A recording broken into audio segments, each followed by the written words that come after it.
اعوذ باللہ من الشیطان الرجیم بسم اللہ الرحمن الرحیم حافظوا علی الصلوات والصلاة الوسطی وقوموا للہ قانتین صدق اللہ العظیم۔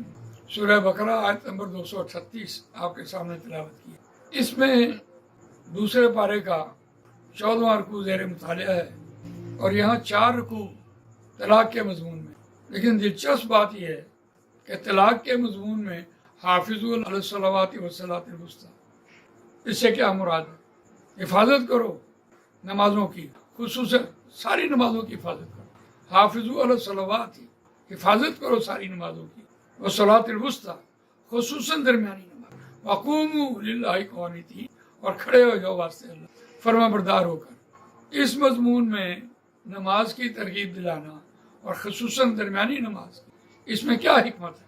ہم اپنے 24 گھنٹوں کے اعتبار سے دیکھتے ہیں تو رات پہلے شروع ہوتی ہے اور دن بعد میں، گویا مغرب کی نماز پہلی نماز، عشاء کی نماز دوسری نماز، اور فجر کی نماز تیسری نماز، ظہر کی نماز چوتھی نماز، اور عصر کی نماز پانچویں نماز۔ دن کے اعتبار سے دیکھتے ہیں تو فجر کی نماز درمیان میں آ رہی ہے، یقیناً اس کی بھی ترغیب ہے، اس کی بھی حفاظت۔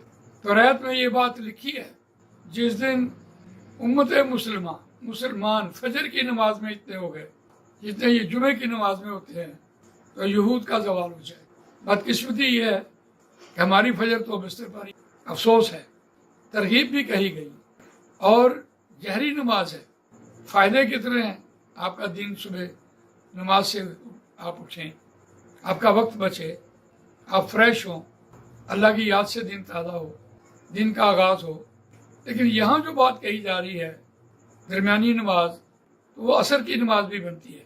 اس کے لیے بھی تو قرآن مجید نے وَالْعَصْرِ إِنَّ الْإِنسَانَ لَفِي خُسْرٍ، قسم ہے زمانے کی، عصر کے وقت کی قسم کھا کے یہ بات، ساری کی ساری انسانیت خسارے، عصر کے وقت کی قسم کھانا اور یہاں درمیانی نماز کی بات کرنا اور حفاظت کرنا نمازوں کی، یہ اور خوبصورت بات کہی۔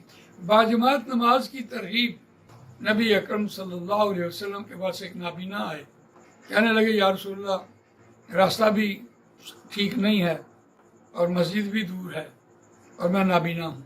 تو آپ نے فرمایا کہ کان میں اذان کی آواز آتی ہے اور گھر سے مسجد تک رسی باندھ، اس درجے تک ترغیب دے۔ نماز فرض ہے، نماز پوچھی جانی ہے، اور خصوصاً درمیانی نماز کی بات ہو رہی ہے۔ تو طلاق کے مضمون میں درمیانی نماز، عام طور پر جب کوئی گھروں میں ناشاکیاں ہو جاتی ہیں، صلح صفائی کے لیے کوئی پنچایت بیٹھتی ہے، تو بھی یہی ٹائم ہوتا ہے، دوپہر کے کھانے کے بعد بیٹھو۔ تو کہا جا رہا ہے کہ اگر عصر کی نماز کا یاد رہا تو پھر فیصلہ غلط نہیں کرو گے، عصر کی حفاظت کرو، نماز کی حفاظت کرو تاکہ آپ کے فیصلے درست ہوں۔